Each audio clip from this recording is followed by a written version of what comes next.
بعطيكم ذكر يقال في الصباح والمساء، احفظوه وحافظوا عليه، والله إنه بإذن الله يحميك من المصائب. الذكر أن يقول اللهم إني أسألك العافية في الدنيا والآخرة، اللهم أسألك العفو والعافية في ديني ودنياي وأهلي ومالي. يعني يا رب عافني، يا رب أسألك السلامة في ديني ودنياي وأهلي ومالي.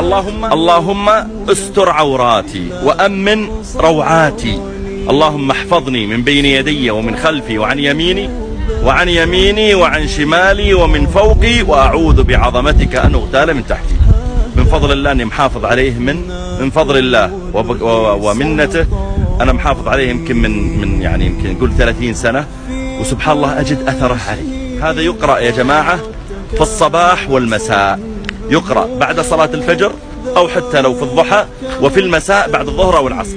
احرصوا عليه، الله يجزاكم خير. أنا بأحط لكم إياه الآن مكتوب، اقرأوه دائما صباحا ومساء، بإذن الله تجدون أثره. السلام عليكم.